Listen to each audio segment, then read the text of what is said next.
Okay, away we go. Welcome everybody back to Coast to Coast EVs number 8, your fortnightly fast charge on EVs and infrastructure. Eric Way, the News Coolum channel, to my where you are. Walter at the Network Architect channel. How are we doing? I'm doing good. I just got a notification that Coast to Coast EVs just went live. Oh, fabulous! So. Yeah, we need to watch ourselves. Yeah. Very good, very good. Walter, how is life further south? Well, things are blowing up in the NEVI world. I'm having a hard time tracking them. Yeah, it's like every other day something else is popping up. So continues to go. Yeah, well, we'll get straight into the news then, with a quick reminder that we're on Spotify, also on Amazon, I believe, if you use Amazon Music. All this stuff I try to compile the day after this, so if you are with your loved ones tonight, as most people should be, unless you're obsessed with EV topics as we are, then catch it on the replay tomorrow.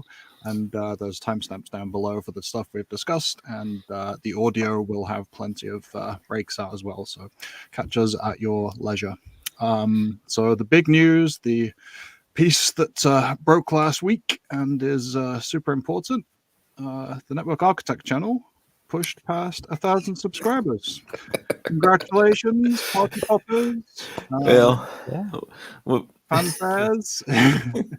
1,000 subs. So what started out, Walter, as it seems to be a food waste channel, quickly progressed into EV road trips and all that we see before us today. Thank you. Yeah, the plaque is in the mail. You want to take a little victory lap as you pass the 1,000 mark? Thank you. Well, actually, creds go to my wife. It was her video that kind of pushed us over the edge there. But yeah, that do not throw pizza away prior to EVs was my most popular video, and it still actually gets pretty good hits. It's for anyone who's doing technical certifications, please do not throw sausage pizza away is one of the ways of doing a memorization technique for one of the things that you're bound to be asked. There you go.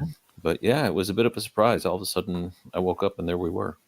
Fabulous. It's always a nice milestone to get past, and well-deserved. Should have been much earlier with the amount of work you put in, but it's always a nice thing to do. So many congratulations, and thank you for bringing your knowledge to bear for us in the news here. Much appreciated, both of you all as well. So, and everybody, welcome. Let us know where you are, if you're not a regular, or even if you are regular, just where you are today. We'll start with the news and some other news that broke last week, other than the Network Architect channel passing 1,000, was a new charging network. The new old one, really. We knew it was going to be 7 automakers joining together to form what will now be called IONNA. Which I think may be obscured here, but you can see it's the same old visual with the We Charge North America. That's BMW, General Motors, Honda, Hyundai, Kia, Mercedes-Benz, and Stellantis announced their name would be IONNA, which sounds quite familiar. It's kind of IONITY plus a bit of North America, and what I guess the context there is they announced this partnership back in July last year, and then we kind of called them the Super 7, had a few names for them that we were trying to throw around, and then it just went quiet and we all forgot about it until the announcement last week. Background seems to be that they're still looking at 30,000 charging ports, we assume that is. Don't have a real timeline on it. It's going to be over the foreseeable future here. Nothing other than the first stations will be built this year, and that their CEO will be Seth Cutler, who has prior experience most recently with EV Connect, which we'll talk about later in the show, but also has some time with Electrify America in his past, which others have commented on. So let's start. Walter, you passed 1,000 and probably riding the high. Why don't you give us your kind of hot take on IONNA and what they could plan? I could talk for a long time on this, and I don't know if it's 30,000 ports or 30,000 stations. The way I read it, it was stations, meaning many more ports, basically just crushing the Tesla supercharger network. And really, the problem you run into with a mission like that is where you're going to put them. And when you read the news, on that website that they put out, which was just kind of quietly released without fanfare. It says this will be realized, meaning their stations, by providing various amenities. So they're providing the amenities, such as restrooms, food service, and retail operations nearby or within the same complex. So the first way you could accomplish something like that is plopping them on dealer property, because you've got 7 car dealers or car brands with a dealer network underneath each of them that has real estate throughout the United States. So that would be the easy button. But if they're putting them in locations that will have retail in the same complex, they're not intending at putting them at dealerships. So all I could think of is maybe strip malls. They're going to buy something and have staff in order to maintain them somehow. And so there's still a lot of ambiguity over what we're actually looking at, but we are looking at canopies. We're looking at facilities. So it's not just in the back lot of a Walmart Supercenter or a Simon Mall. We're looking at something unique and very extensive. So if this doesn't energize people who are EV enthusiasts, I don't know what will, because this, as Tom Malagney reported when it was first announced, is an atomic bomb going off inside the EV community. This is as big news as you could imagine. For sure. I mean, I think we all had the interest peaked last year when the announcement was there, with that many, prominent car brands coming into it and making that plan. But it's kind of gone quiet. And then obviously this is it's a huge number in whatever it ends up being. But stations would certainly be particularly massive, even spread across US, Canada, and that kind of space. The reason I've put Godsend is because IONNA has its roots in a divinely inspired, which may be reaching, but it could also be considered with 7 automakers there, DCFC by committee, too many cooks spoil the broth, that kind of thing. Eric, what are you thinking after a few days reflection? Well, I definitely think it's 30,000 locations. I don't think they're doing 30,000 stalls. Sorry, not 30,000 locations. I don't think that they're going to, because that would roughly equal like 1/5 of the number of gas stations in United States. Tesla's not at 20,000 yet, right? They're still but that's stalls. Yeah, exactly. So they're sheer numbers. It would be tough to get to that in any kind of. And they are looking at 350 to 400 kilowatt. They're very specific about that because they have a lot of EVs that are going to be pulling 350 to 400 kilowatts. So these are going to be much more powerful, even if it is regardless stall count or site size. But I do think there's a lot more locations, just in my experience traveling, that would fit that model than I think people realize. Because I know there always used to be talk in the past about, is Tesla cornering the market? And I could make dozens of stops on my regular trip and never see a Tesla supercharger at a lot of retail locations, a lot of places with a lot of businesses. So I feel like they have inroads to a lot of really compelling sites, even sites that are located well for travel, right, along highways, freeways. I also, like, with that connection, right, to IONITY, even if it's just name wise, I wonder if they are going to end up being one of the primary partners with Tritium, that's starting to build their chargers in North America as well. So much like the IONITY network in Europe, where they're building primarily those 350 kilowatt Tritium units, I could see them possibly being the partner of choice here. So that's kind of interesting. And then the other thing that came out to me is Stellantis is part of that 7 automaker group. They just thumbed their nose at Tesla. So, I mean, I know the big headline story was, Stellantis is adopting Tesla's SAE J3400 standard, but they're not trying to gain access to the superchargers. So this could indicate to me that Stellantis at least has plans for this being their primary network of choice for their EV owners.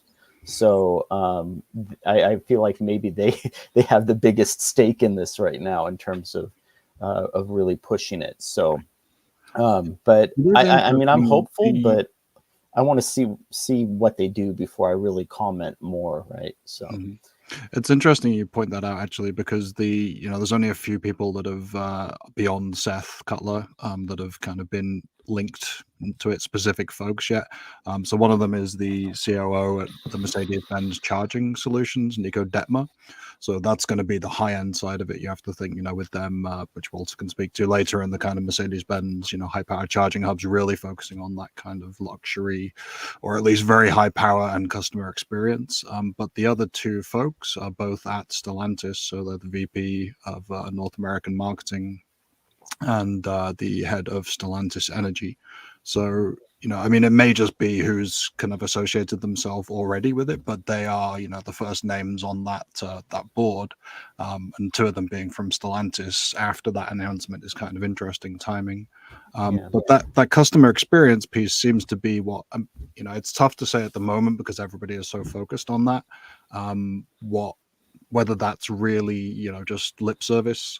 Again, most of this is just, other than we know the few of the people now and we know the name, nothing much is new. It's still everybody's going to say they're going to focus on customer service because that's what the, hot topic is in the industry right now. And you need to set yourself aside.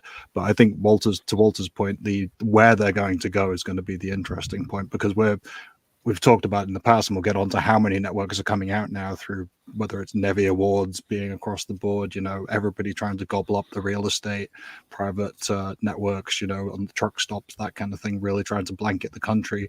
To start running out of space, right? I mean, there's only so many players that are in these kind of, at least for travel networks, when it comes to getting into towns and off the interstates, it's a little more varied. But, if you're talking about anyone within a mile of an interstate exit, starts to get a little bit eaten up in terms of who can host those sites.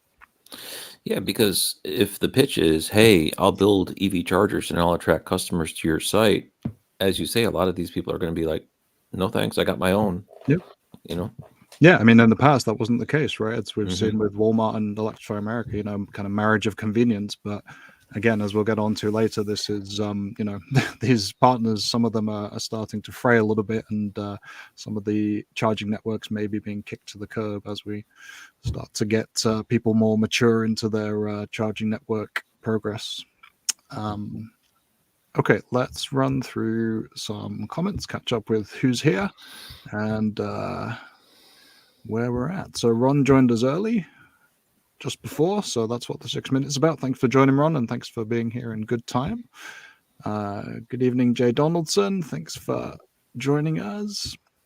Mike Mahan has managed to be away for a little bit. I hope you and Annie get some time to have a nice meal and enjoy your Valentine's Day beyond EV nerdery. Robert Brigham, welcome. Anthony in Seattle, Pacific Northwest. Annie's actually away, Mike says. So, all right, you've got some time on your hands.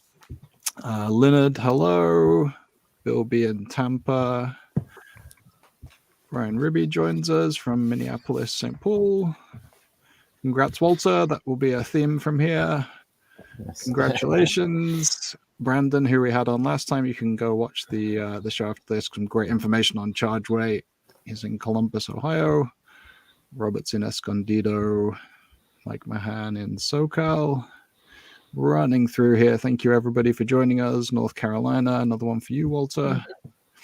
Congrats, Tyler at the Average EV, who now is celebrating plug and charge and all kinds of fun features, and debating whether to get the Volvo EX30 or the Chevy Equinox EV. So you can go and vote on X or Twitter to help him decide there. And then we've caught up with some of the names here. Crazy Postman channel, some good videos on the Pilot Flying J sites and some other Ioniq 5 content. And I think that is everybody. We also have Big Barney preempting and foreshadowing what we're going to get onto a bit later next time. So thank you, everybody. So the main focus of today, or the theme as it's Valentine's Day, was going to be moving into a new wave of networks and charging networks. So the kind of old favorites, if you want to call them that, who we are maybe getting sick of the sight of, those that we are anticipating coming up, obviously with the IONNA news, but also just a bevy of new names starting to enter the space, or at least names that have been kind of regional or state level before and really starting to make that progression to the national stage now that NEVI is kind of catalyzing some of the network expansion plans. So what I wanted to do was give us a little bit of context, maybe take 5-10 minutes to kind of see where we've been, how we got to this current state of affairs, and then where we're going to go as we move forward. So let me start with you, Eric. I think we're going to do kind of California leading the way, often with a lot of the networks that kind of start out, try and build themselves a name, and then maybe spread out a little bit, and also having that kind of, moving from the 50 kilowatt phase that we had for a while up through the higher power, almost a station at every exit kind of feel, right? So how have you seen it? How do you contextualize where we've been and how we got here? Well, I think my bones are starting to ache because I remember the 24 kilowatt standard. Oh, so no, time for your sit down meal. Yeah, all the Carl's Juniors that used to get the 24 kilowatt charge points. So yeah, I mean, California kind of sprung out to the lead early on, really, and that's thanks to EVgo and ChargePoint. ChargePoint was basically headquartered out of California, but EVgo, they had a similar judgment, and they were NRG, right, at the time. So similar to Electrify America, and they started building out their 50 kilowatt Freedom stations. And a lot of them, honestly, were very good, right? And NRG also had headquarters in Texas. So you were seeing Texas EVgo sites as well with those islands with 50 kilowatt chargers that, ironically enough, were full pull through, which they kind of got away from for a while. But yeah, you just see now a bevy of new players that are coming onto the scene. I mentioned in a recent video I did just doing a drive around, I was talking about some of the ones that are coming online with ChargeNet, the one with the Taco Bell locations. I think they're about to open their 3rd or 4th site in Roanoke Park. Beautiful sites with full solar canopies, 100+ kilowatt solar canopies. They're also using the tritium chargers. And then, of course, there's another one in Anthony C. in chat kind of reminded me on my news channel about it.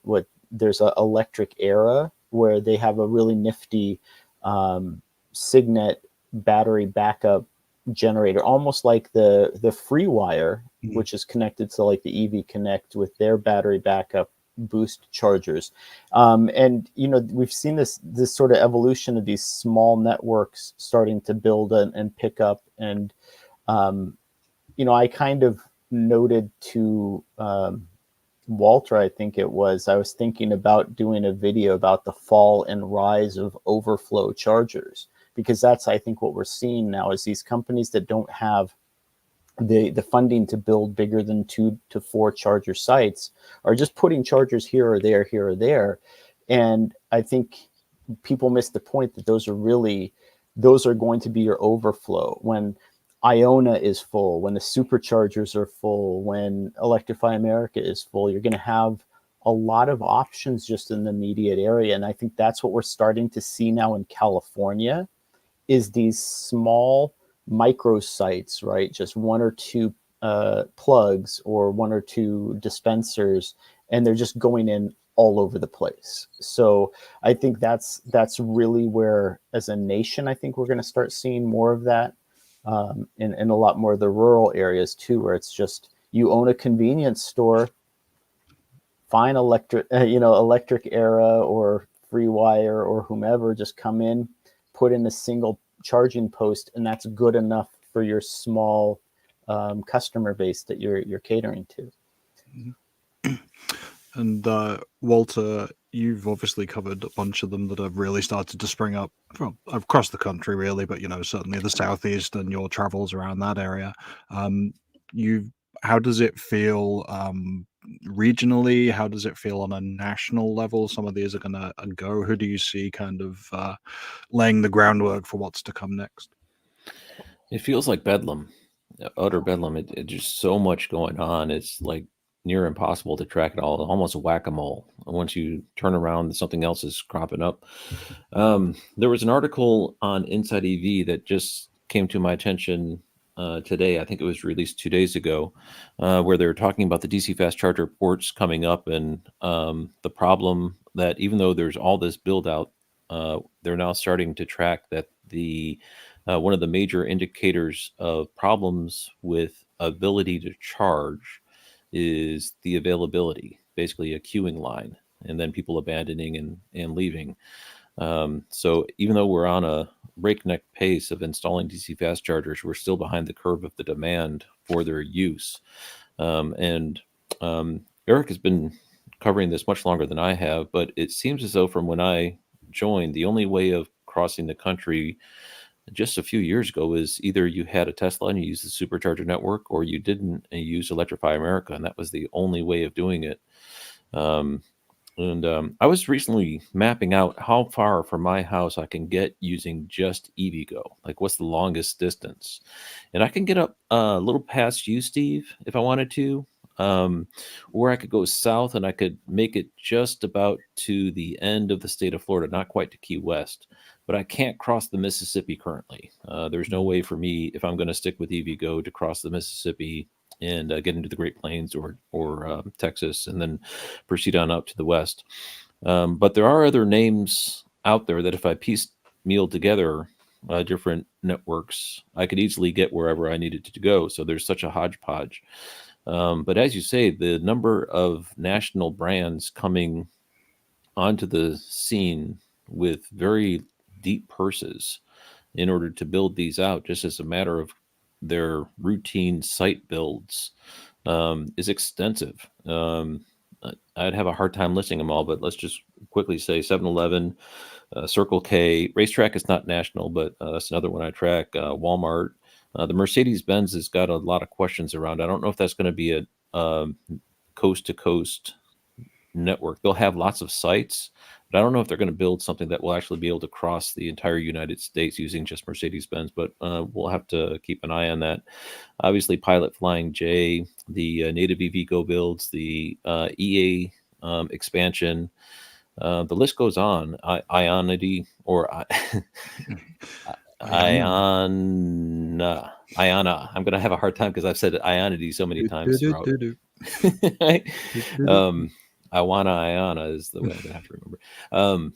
So the list is kind of staggering, and I don't really know what the future holds, but I know it's not the past. We're in a different phase of EV adoption and DC fast chargers where they're in very high demand.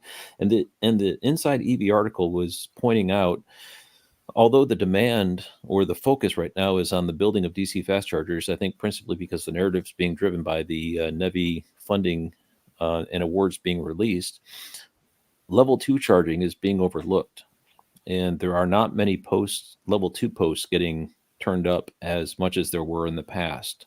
And a lot of the problems for localized EV charging can be solved with retailers putting in level 2. You don't need to put in $125,000 DC fast charger. You could take that same money and put in 4 or 6 level 2 chargers. In fact, the power company here in my region, which is Duke Energy, has just released a plan where you don't even have to buy the DC fast or the level 2 chargers. You can lease from them. They'll install it and maintain it for you. If you're either a business customer or a retail customer, either way, they can put it in your house or they can put it at your place of business. And then if you want to charge people for it, they could run that for you as well. And then it's like $15 a month in order to run that level 2 charger. So that's one thing I think that's being overlooked, is that a lot of our problems could be solved with level 2. And we're going to be behind the game in DC fast charging for the foreseeable future until the combined forces of all these players really starts to show fruition. Yeah, it's interesting. I mean, obviously, it's not going to go away. It's the focus on DC fast charging has been there since day one, at least since I've been driving electric.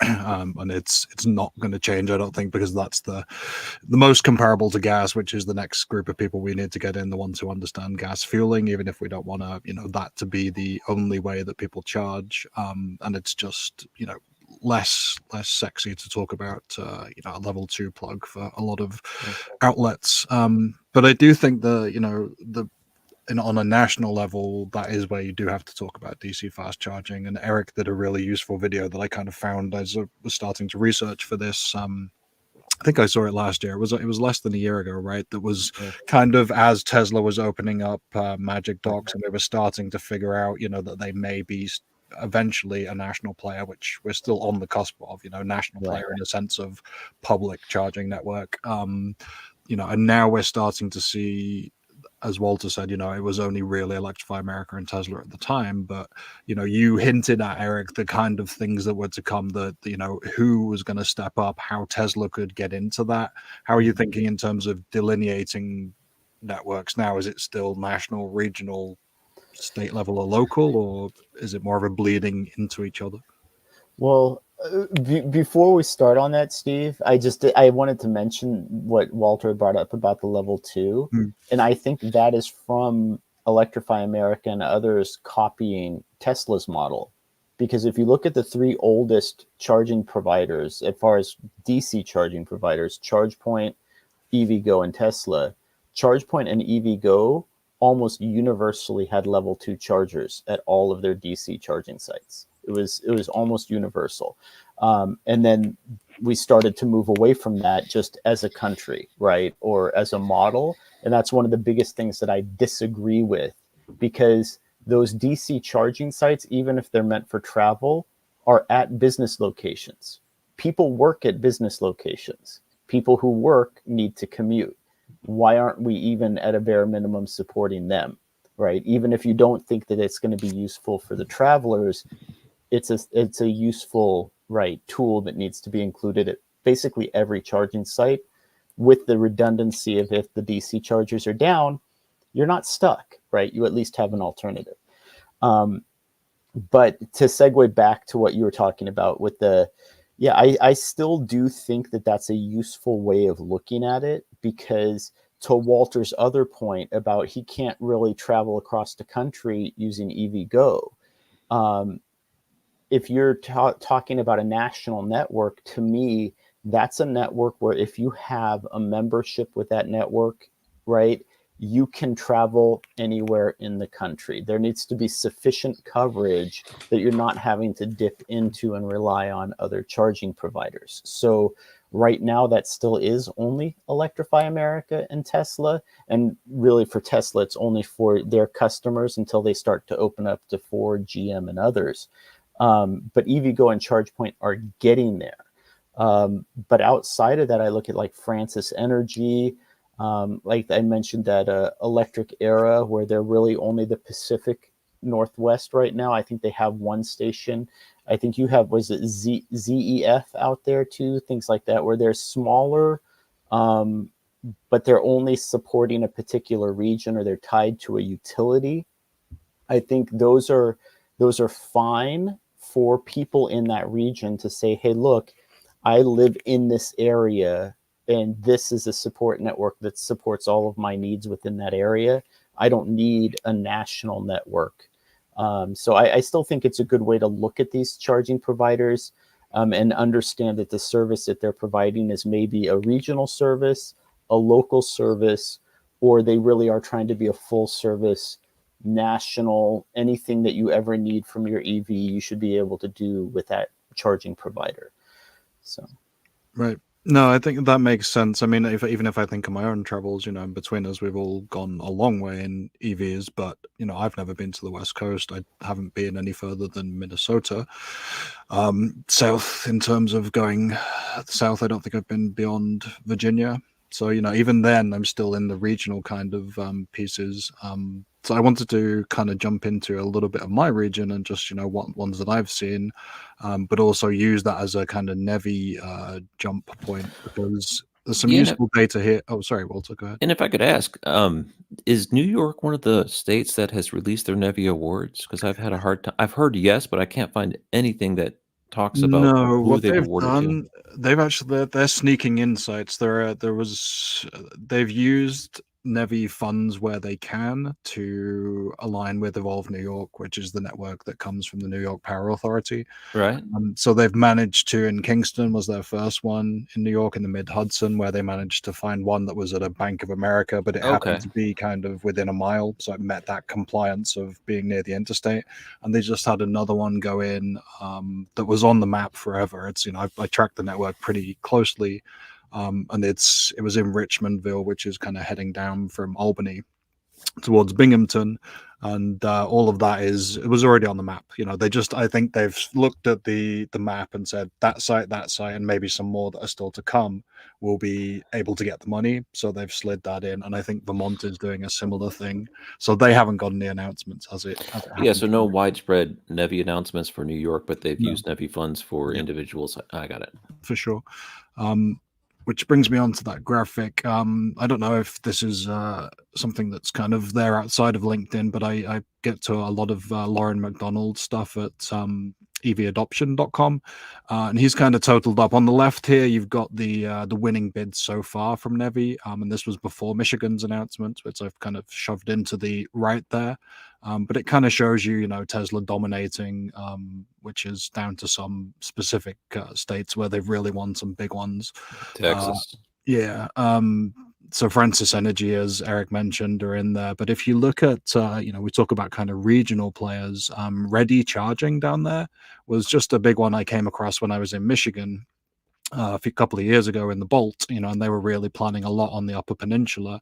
And their Michigan announcements, they got, where is it here on the right? There's something like 12 in there, I think. Yeah, so they jump up from, what was kind of the lower 9th, 10th kind of position to right in that top 5 now, alongside, your Loves, still not quite traveling up to Pilots and Francis Energy, but you can see kind of, some of the names in there. Universal EV, not particularly well known, I don't think. Equilon is Shell, so that's kind of familiar. Joule, I think, is a kind of solution like Eric was talking about with Electric Era and FreeWire. They just had one down in New York installed. So aside from Tesla, who we obviously know, Pilot, Flying J being a big one, Francis Energy being kind of well known as a regional player, and Loves, you've got some others in there that are really starting to kind of shake things up. And again, it's that's only one corner of it. That's where money's going from NEVI, and obviously there are other players, as we'll get onto with some of the ones you're tracking, Walter, that are going to be national players even without NEVI money. But it just kind of goes to show that, I don't think you could probably put Ready Charging on most people's maps. I don't think they'd kind of, have that on their radar. And there's a lot of those going to be popping up in that kind of Midwest region over the next few, months and years here. And I wonder, Steve, do you know if there was a falling out with Loves and Electrify America? Because we have a couple of Loves, like 2020, they announced a partnership. And I don't know of a single Loves location that has Electrify America.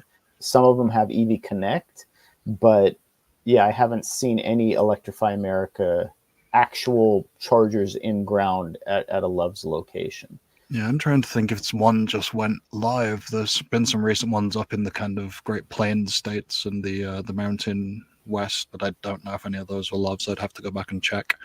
But there are a few of those where the partnership was supposed to get bigger and bigger. Bank of America is another one, although there are a bunch of them around here.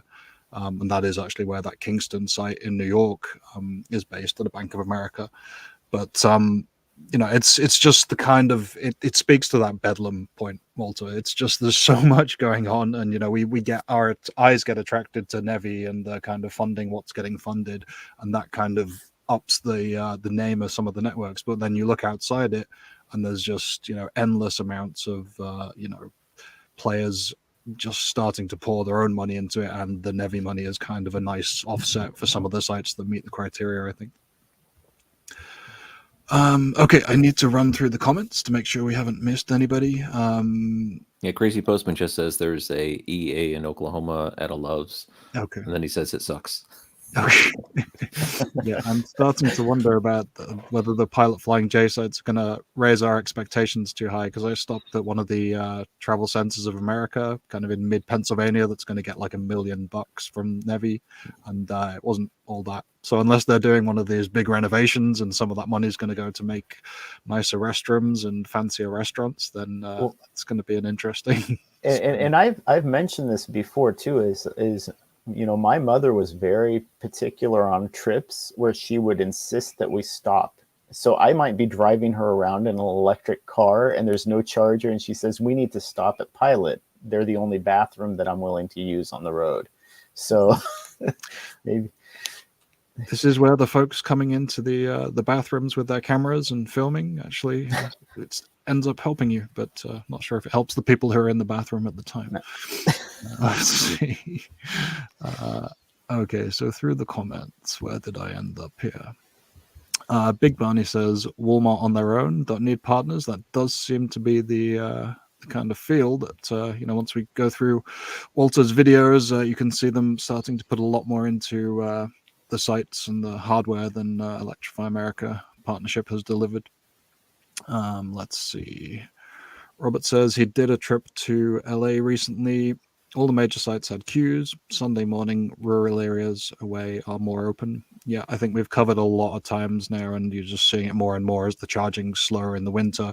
City centers aren't where you want to be. You don't want to be downtown. You don't want to be in the suburbs battling with rideshare drivers and folks who are sleeping in their cars. If you can stop 20, 30 miles outside the city, get all you need to drive around the outside and carry on, that's the way to do it. Time of use rates for charging to help demand, I kind of agree with some caveats, because it's kind of gets difficult to track some of those, and pricing is already a little complicated enough. Bob White, good evening. Greetings, Earthlings. Not sure where you are, but maybe it's on planet IONNA. Yeah, we didn't touch on Rivian at all. That is going to open up. It's still kind of in that early days. I think they're closing in on 50 locations, but it's CCS right out of the box, so that helps a lot of us. They're not slowing down, so again, Rivian's putting a lot of money into keep seeing messages, right, where they're sending things to like their owners saying we're going to open, and it's like, when? Yeah, there's some important sites out there as well. They do have that differentiator of kind of looking for the more remote adventure national parks, exactly where that Bolt should be charging. AB says, I've been to Electrify America sites with apartments across the street. Level 2 would be very useful. Absolutely. And the sites like the one behind me here, there's a big retail outlet. There's a lot in those New York locations that have hotels next to them where there's no level 2 charging, which is just hugely missed opportunity. It's much more annoying to fast charge at a hotel, because you've got to either wait to check in or take the car over after it, charge it up to probably not 100%, because you don't want to wait, and then you don't want to be that guy or girl, and then take it back. Whereas you plug it in, go to sleep on a level 2, and never think about it until the morning, wake up happy. Unless you're a Bolt EV owner, then you plug in on the DC, and then DC is the same as level 2 for you. Where's Tyler's comment to this would help you out? Need more 19.2 kilowatts, although that wouldn't help you. You need the 25 kilowatt Bosch units. Yeah. What else do we have? There's a lot here, so I'm going to try and keep us rolling. Big Bernie says charge at home wins. Of course, we do need that, and Walter's point to level 2 really speaks to that. It's if we can charge at home, if we can charge at work, all these places where the car's parked anyway, because I've heard some stat that we're like only in our cars for an hour to 2 hours a day at most, on average. The rest of the time it's sitting somewhere. If it's sitting somewhere with a plug, then that takes away the need for a DC fast charge, right? Anthony says, Eric, each paved parking spot is 20K. Doesn't make financial sense to tie that real estate up to level 2 chargers instead of the general public. It's worth talking point, right? Well, I mean, I feel like, when I was just out of college and I was trying to be high and mighty about what job I would take, I went to a recruitment office, and the recruiter said, well, you can either take $8 an hour, or you can sit around doing nothing and take $0 an hour. So there are plenty of parking spaces, and that aren't being used for anything, right? So I feel like I don't think that that's a valid argument, to say that. I mean, I guess what you're trying to say is, oh, if you're going to put a DC charger in, you're only going to be allotted this many spaces. But I don't know that that's typically the bottleneck for these charging providers, right? I think that if they said we want to take 10 spaces and half of them be level 2, I don't think the business host would mind that. And otherwise, they're just empty space, right? Yep. And that's to AB's point, that the presence of a charger doesn't mean the parking space is reserved for only EVs. Yeah, I mean, if there's enough, doesn't have to be, right? Although at the moment, I think we're so far from that I don't know where the reality is of a parking or a charging stall being a parking space. But that's the other good thing about level 2 is it typically can service multiple stalls without being dedicated to a single one. Yep. I have the pleasure of my father-in-law being in the comments, hoping the new Wawa gets Tesla superchargers. They just brought a Model Y, so expect some comparison videos with the Ioniq 5 whenever we are able to get down to their new abode. So thank you for joining us. I hope you get them at Wawa as well. Anything Wawa in your travels, Walter? No, but it's grocery store, no? C-store. It's a gas station. Oh, like Sheets, okay. Sheets, and what is the other one? Yeah, so one thing I was going to point out is that the selection of a site in order to install a DC fast charger at some point through expediency had been at locations where business ebbed and flowed. So you got strip malls that are basically closing up, but the chargers are still there. And you have to think, 10 years in the future, is this business still going to be there? I see a lot of EA chargers now that they're diverting away from Walmart, going into like bank locations. Bank of America around us is a pretty common one. And, banks are becoming less and less popular. To actually go to a branch bank and walk in and conduct some business, that's becoming less and less popular. So they could, again, be abandoned at a property that is no longer have any business being conducted on it.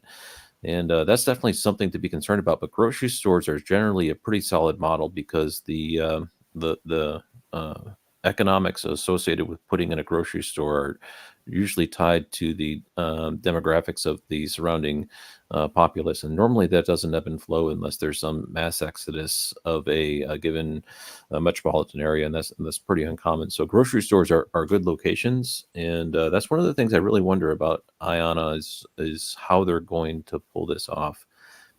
Because if they partner with a retail brand and that retail brand starts to have some kind of problem, like at one point, Ruby Tuesdays was a dominant restaurant brand, and now their brand has eroded. So how do you choose that your decade-long investment is going to be on a property that's still going to be viable in 10 years? It's a very tricky thing. Yeah, for sure. It's and it's going to be interesting because I mean, obviously they're starting this year, but I don't think they're going to hit any critical mass. There could be a very different need for charging in a year's time because we're looking, the whole point of NEVI is to bridge the country, right? And to get these every 50 miles. Now we're going to need more and we'll need redundancy. So there will need to be some kind of backups to those sites. But once it's built out across Tesla superchargers being open, Electrify America already covering the nation, EVgo starting to get there, your Pilot Flying J is trying to do the same. You've got the travel network covered to an extent. And then you've got to start saying, to your point, where are these towns? Where are we going to support people who live in, multi-unit dwellings, apartments, places where they can't charge? Do we put that money to, they could even start appearing in kind of, you think of places where there are a lot of offices, and there may well be that's a great use case for a ton of level 2, certainly, as we've talked about, but it could be visitors, who goes to a meeting for an hour, plug in your car for the duration of that meeting, it gets charged, and at level 2 wouldn't have done it for you, but maybe 1 or 2 fast chargers, to Eric's point of, places where they don't have enough scale to produce a charging hub, but they can throw in a couple of chargers. That kind of thing may also start to open itself up in business parks, retail centers that are smaller side, that kind of thing. Okay, so we've contextualized the fast charging, how we got here, which obviously took us longer than I expected. But it being Valentine's Day, we've got to go through the networks we love, those we love to hate, the ones that we're going to perhaps break up with. But let's start off on the positive side. If you had to pick a network, Eric, which is your go-to? Oh man, if I could only pick one, at this point it might actually be ChargePoint. They're more expensive. Around here they're slower charging, but really that doesn't matter for me. But for me, it's more about the trajectory of them, between their partnerships. And yeah, I think if I had to pick a single one, it would be ChargePoint, because I kind of like the direction that they're going at this point. I like their hardware. I like the fact that they build their own hardware. They're sort of unique in the charging provider space in that regard. It's basically them and Tesla, but ChargePoint right now is open to everybody. So yeah, I would say ChargePoint for me. Okay. Everybody else, you can leave these as you do them, or as we do them. You can leave your who do you love and who do you hate down in the comments. Walter, if you're picking one that is from your many kind of tracked projects, which one is your who do you love? Yeah, Pilot Flying J, and this is not even close. The amenities that they have there. I've got a bucket list item to take a shower while my car DC fast charge. They're the only ones, so I'll be there doing that. And the quick service food is geared for people who are road warriors, basically long haul truckers. So it's a higher grade of food for the quick service. Plus, there's attached restaurants. Plus, clean restrooms. The proximity of the chargers to the actual facility is always a very short walk. Canopies are popping up all over the place. Very fast chargers. Very conveniently located directly off the interstate, and it's on property that the site host owns. So it's all one package, making that little distinction of, hey, I'm charging my EV. Is it okay if I use your restroom? I'm not one of your customers. I'm just using the charger, but is it okay? That doesn't exist with them. I'm one of your customers. I'm charging on your charger. These are really nice facilities. I'm going to use your Wi-Fi too, if you don't mind. And so just the whole package being all underneath one brand, right along interstates. And as you say, the Pilot Flying J initiative is going to be the one that perforates the coast to coast run for EVgo here sometime in 2024, I would assume. And looking how the stars are lining up, they're going to be doing that probably halfway through the year. I'll be able to easily get across the Mississippi River. There's one site that I've got my eye on just across the river in Arkansas on the other side of Memphis, and that should basically do it, because there's tons coming up in Missouri. And great company. I didn't know anything about it, and although it's recently been purchased by Berkshire Hathaway, it still has a storied legacy here in the United States as a fueling center for long haul truckers. And it's just it's a very nice brand. Love everything about it. Being able to kick back, and I showed up on Meatloaf night the other night when I was coming back from Atlanta, and their meatloaf is darn good. I had meatloaf, green beans, and mashed potatoes off the quick serve bar, and it was reasonably priced. It was hot food, and it was delicious. So sold. So you do anything for that love, that meatloaf? Pretty much, yeah. 2 out of 3 chargers ain't bad. Keep them coming. I would love to go for Pilot Flying J as well, but the simple fact that we don't have any in New England, I can't choose them, thankfully, which helps me be a little more different and distinguish myself. Electrify America, I'm a gold digger with at the moment, so they may be my kick 'em to the curb, but I have the free charging plan for the next year, and I'm going to milk it for all it's worth. So a bit of a sugar daddy for us, or Stockholm syndrome, depending on your take. I would give it, because of regional ties, to Evolve New York, and that's with full recognition that they have a wide variety of hardware. I'm sure a lot of the people's experiences is very varied, but when you know how to navigate charging, they are the ones who have taken a statewide view, said, we know where these, as well as the main travel routes on the thruway down to New York City and Albany, they could have stopped there. They kept going in the southern tier, opening up the whole area from the Pennsylvania border across to Binghamton. They've gone all around the Adirondacks, which is a beautiful part of the world and is really underserved, other than Tesla. So, opening up sites near Lake Placid, all the way up to the border with Canada in the north there.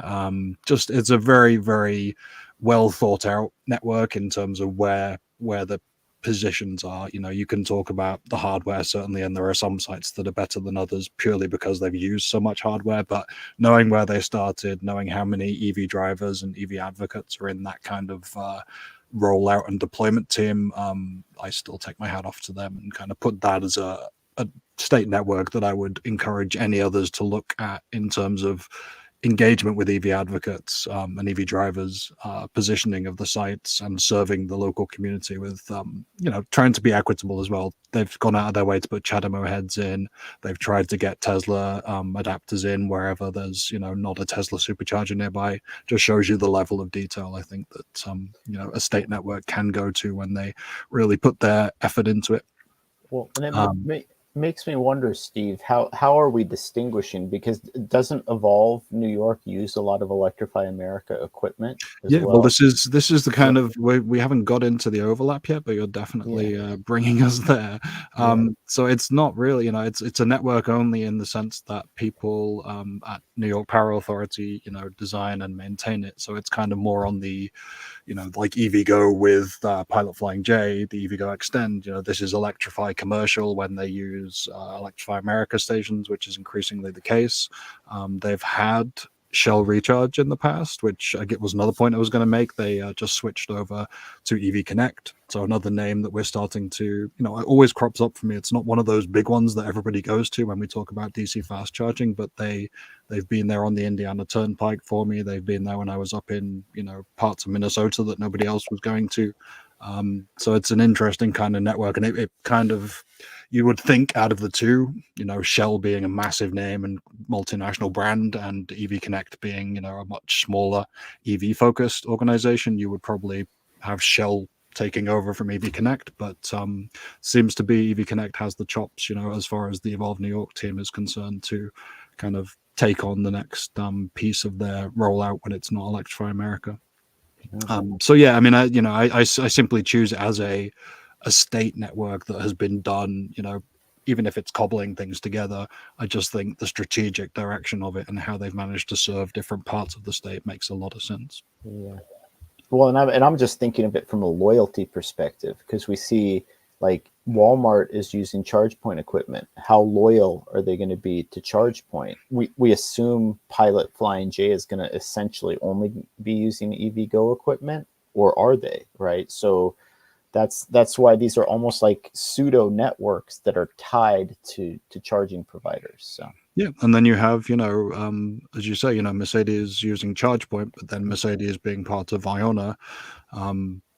The Tesla supercharger network is obviously its own thing. You've got kind of Ford calling themselves the Blue Oval network, which is all kinds of, could be anything what you roll up to. So when is a network not a network? It's what the definition of that, which goes back to your point of not just national, regional, state and local, but who is the player, who's the real, because it's, as we've talked about before in terms of reliability, we know who gets the blame.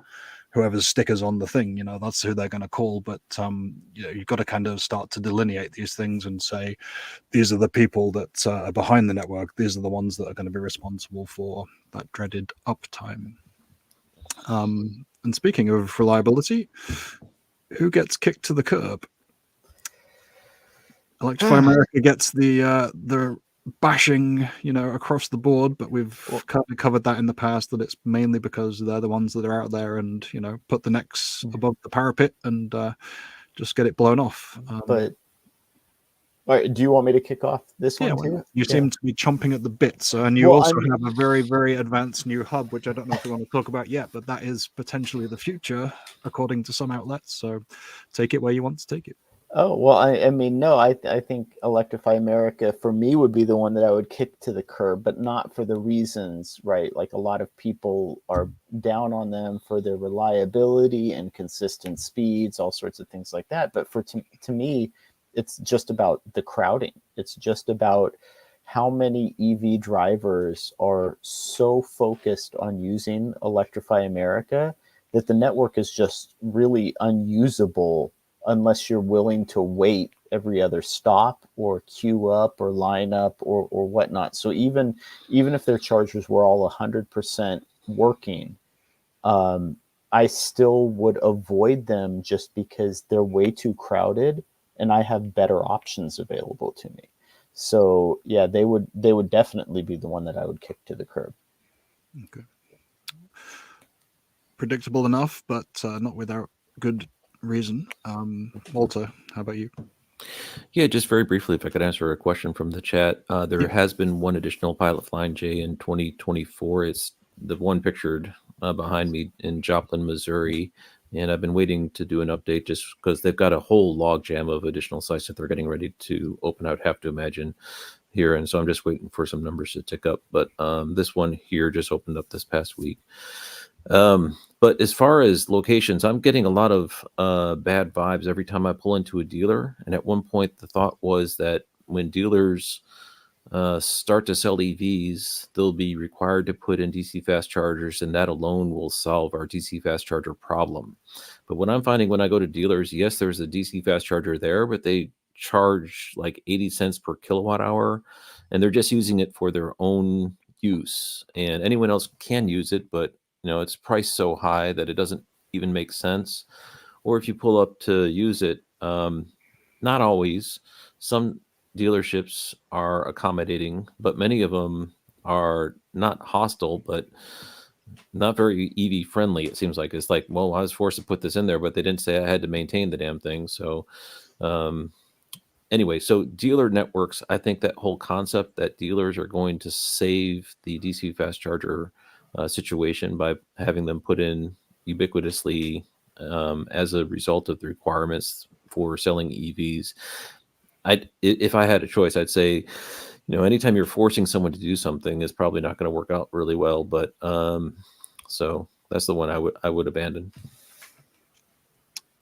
Okie dokie. And I don't even know if that's a network, but it's more like a we're I think all we're unpacking here is that we cannot define a network, but we've certainly got our favorites. Anthony loves PFJ, EVgo, GM Energy. EA is dead to me. I think that's going to be getting a common theme. Does nobody want to defend them with their beautiful new kind of Art Deco indoor I mean, charging hub? I think it's great.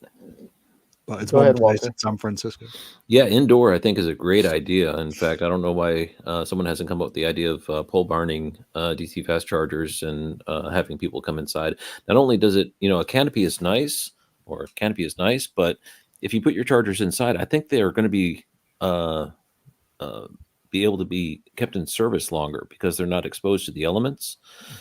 So just protecting your heavy investment in equipment by putting just a roof over the darn thing is likely to improve the reliability. So great idea, and no reason that cars without tailpipes can't fuel indoors and throw a couple of curbside couches around and let people kick back and relax. Maybe a hoop to shoot some basketball. Yeah, we're starting to get those EV drivers off the streets and give them something to do. I can be super quick to get us back on some time because if I can find the comment, Leonard echoes mine. I also spelt curb wrong apparently. So Angloisms, you can take that as a learning point of intentionally helping you to learn English. But Blink's time is up. I am still baffled at how Blink charging wins so many headlines when I have yet to come across one that is helped me in any way, shape, or form. The ones that do seem to be in Massachusetts seem to be recommissioned old EVgo units, 50 kilowatts that they've purchased and then purchased with the express purpose of letting them rot. it seems. And I have no idea how they ever made it into a national conversation, but they have, and someone's very good at marketing there. So kudos to the communications department, if nothing else. Mike says EV Gateway, which I think is more of a Californian kind of side. I haven't heard too much, but also agrees Blink. Yeah, EV Gateway is another one of those regional ones that I'm struggling to see them do something of actual. So similar sentiment to you, Steve. And what with about Blink. Here's one that I only get from Mike and some of the West Coast folks. EVCS, is there a sentiment on how they're progressing, what their value is? They're all. I would put them in the same category as EV Gateway. EVCS. They when they first came on, I had high hopes for them. They were putting in 4 to 6 to 8 chargers, but they're all the older 50 kilowatt tritium. Again, kind of like what you're talking about with Blink, where it seems like they're buying old EVgo hardware. EVCS looks like they're buying old ChargePoint hardware. So like ChargePoint got rid of their old Tritium VFill units, and then EVCS just picked them up and rebranded them or rebadged them and put them in the ground. That's what it seems like. And then my understanding, because I haven't had a chance to go out of my way to use them yet, is their payment options are not the greatest either. So you have to pay through a specific app, and they're just they're exactly, they kind of sit there and they don't open, or they are open and only a couple of the chargers at a given site are open, and it's hard to pay and get them access. So I haven't heard good things about them, even though they have a number of sites. So I need to dive a little bit deeper, get some firsthand experience with them. So here's a really useful part of having Brandon, apart from just being a wonderful person. He's got access to the data. So he says, as every day EV here, EV Gateway has a ton of white labeled networks using their backend software and mobile app. So that does remind me I need to get Walter and Brandon on here just to talk for an hour about data and the backend stuff. But he turned me onto a database. I'm getting ready to mush that against. There's some good videos coming out of that, I think. Valentine's, I mean, Cupid's arrow. You've got this. So who are we eyeing up? If we're just back into bad 80s power ballads here. The Meatloaf thing is continuing, but holding out for a hero. Who is the new kid on the block? Whether it's a massively deep-pocketed organization or a just startup that you really hope is going to find some funding and really take it to the next level. Walter will go back in reverse. Who's the new player that you, other than PFJ, who's obviously kind of new, but we know they have national ambitions already. Who are you looking at? IONNA, there's just no question. Their purses are deep. There's a few others, Electric Era and Zeph is starting to make a play. And obviously all the retail chains that are pushing for ubiquity with their sites. Walmart, for one, if the press release is to be announced this time next year, there will be 16 Walmarts in every state in the contiguous 48 that has DC fast chargers at their Walmarts. You have to think, though, Walmart is not doing it as a contribution to societal benefit. They've got an existential threat against Amazon, and one of the distinctions they can have is draw people to their property because they have actual property, and give them charging abilities. So they're fighting for capitalist survival, because it wasn't that long ago Sears reigned supreme. And then Walmart came by, cleaned their clock, and all the Searses are gone. And who knows if the same thing will happen to Walmart? You don't know. And so they're fighting for their existence. I don't know if I would bet the farm on that. So it's an interesting question. I'm definitely watching it. They do have press release and they do have hardware in the ground. But IONNA has some unquestionable deep pockets that are pushing North America towards EV adoption for a transition to benefit 7 global automakers, and that's if you're going to put your money on something, I would say put your money on that. My only question, as I said, is where are they going to put these? And I'd love to know, are they going to purchase a national brand and do something similar to what Pilot Flying J is doing, or are they going to do a EA model where they're partnering with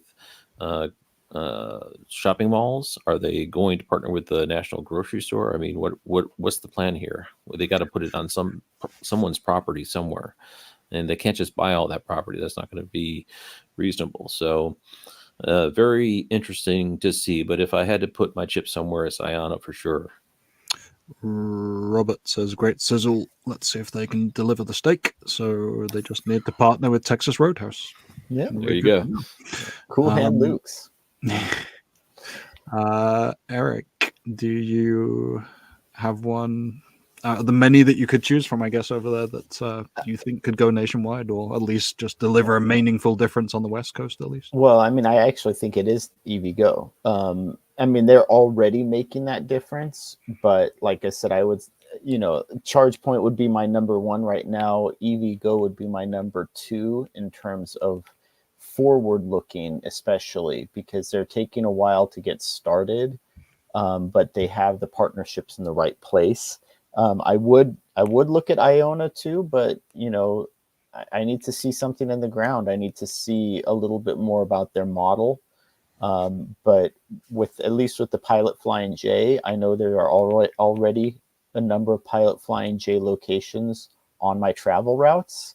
And so it's just a matter of getting the infrastructure and chargers in there. And I know I'm going to offend everyone else in the rest of the country, but I'm hoping the ones in California get a little bit more than just 2 split power 350 kilowatt chargers. I'm hoping they're maybe banks of 6 to 8 split power 350 kilowatt chargers.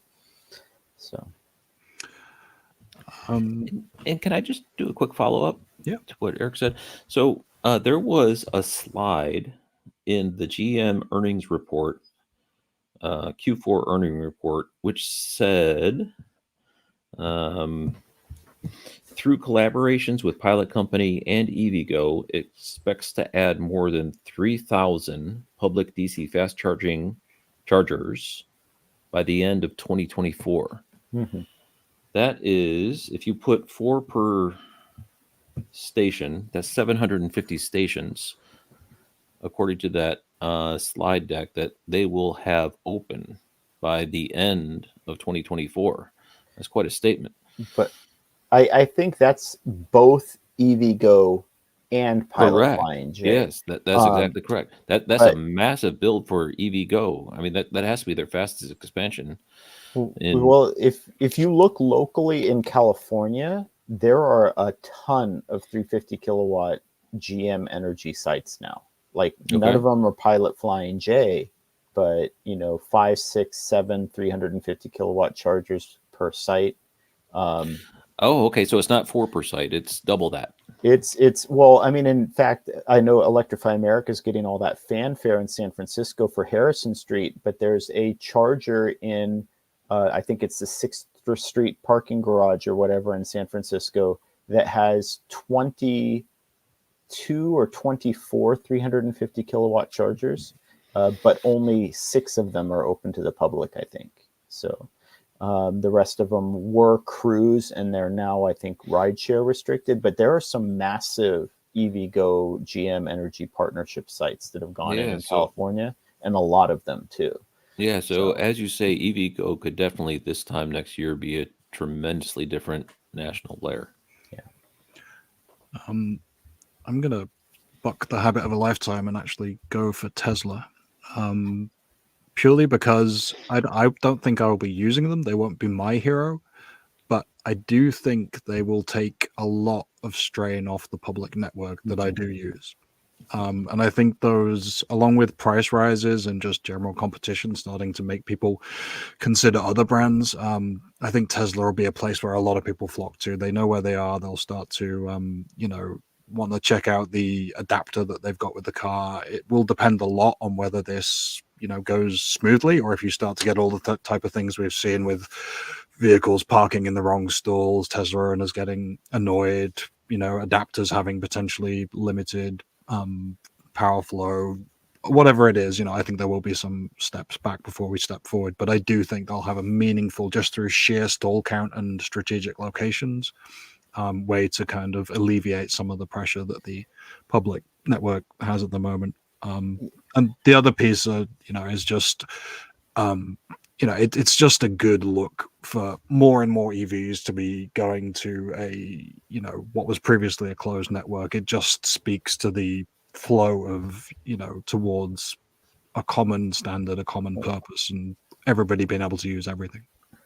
And Steve, I'll just go out on a limb right now and say it. I think we're going to see the reliability numbers for a number of the public charging providers go up significantly as people start to move over to using Tesla. So yeah, I'd simply say at the moment as well, like if we start, I've got to do some numbers on this and see what I can find, but meaning it seems like the upgrades that Electrify America has done, and just through anecdotally what I'm seeing locally, it is starting to improve. Like the new hardware is much more often, all stalls, or at least, most stalls are online and working, and cars are turning around quickly. It doesn't mean it's not congested, doesn't mean people aren't still futzing with payment readers and all the things we've covered, but it is meaningfully better, I think, than it has been in the past. I've got a few videos that I'm hoping will kind of, either corroborate that or dismiss it, so I can speak to it more, with figures. But it seems to be better from what I've seen. So Steve, CEO President Barossa for EA at that CARB meeting specifically said that their old hardware had reliability of about 80% uptime. Their new hardware has reliability that meets or exceeds that 97% NEVI mark. So do you think that's in line with what you're seeing? I don't think it'll be quite that, because there are still stations offline for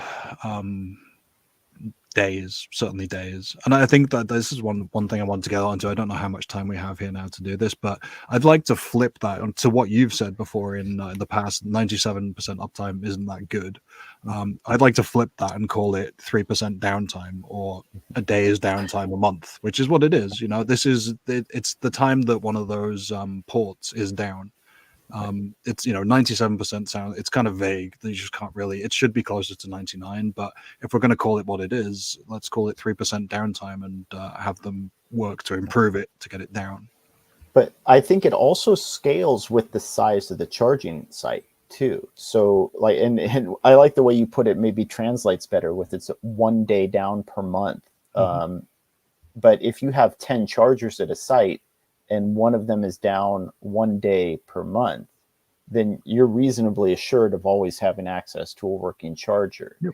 But if you have 3 to 4 chargers at a site, those numbers don't work out well. So. Yeah. And that does gel with the 6 stall sites that I'm seeing as well. Like, more often than not, there is one that is having some issue, but they've just switched. They maybe haven't even had to switch stalls. They just, because that one's down, then no one's going to use it. They just plug in with the other one. And that seems to work better. So, it's not enough of them at the moment to really say for sure, but I think it'll be interesting to monitor those things, especially with some of those being, the New York sites as well, being Electrify America sites. They're going to be scrutinized, as we spoke about last time, to within an inch of their life and existence for that federal funding. So just keep an eye on it. It's something to certainly watch. Brandon's heading out. Thank you so much. Yeah, we're running up against the end of our time here. I think we covered most of the things we wanted to do. Thank you for your kind of insider look at the data, and we'll hopefully have you back again soon. What was left on our list? Did we miss anything from the networks, the kind of love letters, who we want to big up and who we don't? The 500 amps on the supercharger. Yeah, correct. Yeah. And Tyler can speak to this too, if he's still the average EV is still in. I know he had a chance to visit one with his ID4, and I've seen other reports, one from a Lightning owner, and then also one from a GMC Hummer EV owner, who all experienced 500 amps on their Magic Dock superchargers, which were previously listed as 350 amps. I still have suspicion that the sustained current limit for the cable is 350, but we know that Tesla has no issue pushing past even 700 amps on that cable for short periods of time. So yeah, it looks like what they've done is they've opened up, and this is just a guess, but I'm thinking they might have put a thermistor into their adapter. And this is maybe broaching on another topic at a later date, but I wonder if they've updated their CCS1 adapters because they are wanting to have an exclusive access with their hardware and not allow those third-party CCS1 adapters that we're seeing sold all over the place, not allowing them to access the superchargers. So I think there could be a possibility that they've added additional hardware to their adapters to monitor temperature, and then throttle that current as necessary if it starts to overheat. So yeah, the longest I've seen it hold 500 amps though was 7 minutes with that GMC Hummer EV. They were on it for about 7 minutes, pulling 185 kilowatt off of a. And do you think that was limited by, it wouldn't be the vehicle, right? Because that would have been able to hold it for longer. Because I'm thinking a lot of these have a boost function, don't they? Where they'll push the amperage a bit higher for maybe 5-10 minutes and then dial it back. Well, and that's what I think is it's going to be the ones that are going to be able to stress test it are going to be the Ultium EVs, like the Silverado and the Hummer EV with the 200 kilowatt pack, because even Walter, like your Lyric, would only hold 500 amps for about 10 to 15 minutes before it starts to throttle. That's that 40 to 45% mark, maybe 50% mark on the battery before it would start to throttle. Whereas the Hummer EV, because it's splitting its pack in half, would hold that for about 30 minutes. So that's a very long time to be holding 500 amps on a cable that size. So we'll have to see how it works. And then again, this is winter, so I know it's 75 degrees and sunny here in California, but I'm joking. But I mean, yeah, it's I'm sure it's much colder on some of the other regions right now. So for sure. No one is talking about Tesla V3 chargers sharing 360 kilowatt cabinet for 4 chargers. Sad for cars with good charging speed. We have ones to talk about it. We just keep on getting busted out by other news topics. But it is on the list here as we kind of talk about Tesla's progression into the public. Because actually the first one I think that will go live is not far from me, and I'm hoping to get up there next week. Or very soon at least, up in Rockland, Maine, which is a NEVI-funded site, and one of Tesla's first, which has the V4 dispensers, but the V3 power cabinets as far as everything I've seen so far.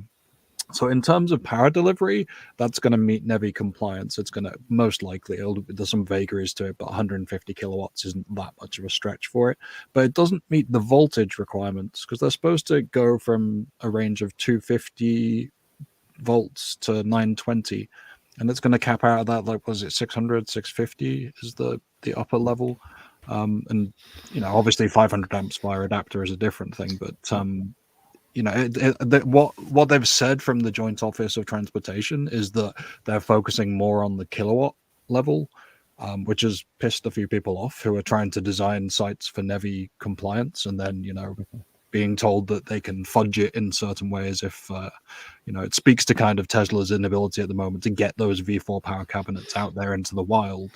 But what are we thinking about that level of, it's still a bit of a Frankenstein. It's not, you know, they're trying to do it obviously for cable reach, accessibility, and the general kind of things that we have moaned about, so fair play on that side. But if it's going to deliver a lower power and, you know, to Ron's point, not quite the experience that, you know, you should be getting from this kind of federally funded site, is that a little bit of a fudge? I think so. I mean, like, so I mean, I know I'm still sore about, you know, Tesla basically said they couldn't meet California's requirements, which aren't too far off of NEVI's requirements, which is why they stranded like millions of dollars in infrastructure funding. So, but the fact that they are still qualified for NEVI funding, it is a big question mark for me. And given Tesla's abilities, right? I don't know why they couldn't, even with their V3, simply double the number of cabinets, because that would meet those requirements. We know the individual dispensers are capable of more than 150 kilowatts, right? So doubling that cabinet not only allows you to double the voltage, but also double the power. So you meet the NEVI power requirements on both sides. So what are you thinking, Walter? Supercharger network was built for a specific purpose, which is not what it's now adapting into. And so it needs to be recalibrated, which at its current size is unattainable. It was designed in order to allow Teslas to be sold under the premise that they could travel ubiquitously across the United States and other regions. That's what the Tesla Supercharger network was built for. And mass EV adoption with third-party cars showing up to the Tesla Supercharger network is a different proposition. Over years of analytic capturing and engineering throughput for the locations, the supercharger sites have been designed in order to deliver sufficient throughput in order to refuel a Tesla. And without, a little bit of oversubscription in the throughput versus what the demand would be during peak, but economically a sound proposition. With Silverado EV showing up, or Hummer EV showing up, or these larger trucks showing up and sucking down the entire bandwidth of the site, for lack of a better term, and all these Teslas sitting out there pulling less, is not what those things are designed for. So they're apparently putting a purposeful bottleneck using the adapters in order to keep their primary customers satisfied and kind of quietly drive the customers elsewhere. I don't want to say that's what they're doing, but maybe that's inadvertently what is occurring. So the supercharger network is cool. My personal opinion is that it was designed for a purpose which is no longer the focus. It's not a customer-focused network. It's a network designed in order to fuel vehicles in survival mode, trying to disrupt an industry. That's what the supercharger network is designed for. It's not, go in and get a burger. Maybe, you got about a 30% chance of going somewhere. And if you're showing up after hours, likely the establishments are closed. So I think NEVI requires 24/7 access to facilities. So, yep.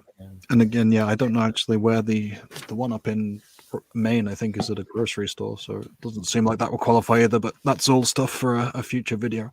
Yeah, I think it's 24/7, 365 access to facilities is one of the NEVI requirements. So would explain the truck stops, right? But we'll have to take a look and see whether that is rolling the dice for them and just seeing whether they get paid or not.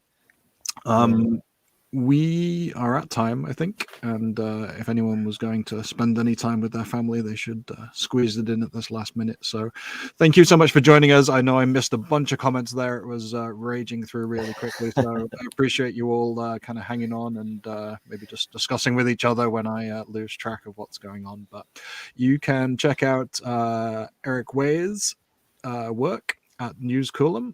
That video is actually linked that I talked about the what makes a national network. Really good kind of context to set us in for before we really hit adapter heaven or hell and all the things that are coming for this year.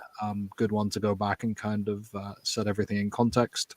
The newly 4-figure network architect channel is over there for you, continuing to pump out excellent everything really. I mean, you've got network updates, site reviews, GM presentation, just all kinds. Go and take a look. You'll find something that meets your needs. Yeah, pizza.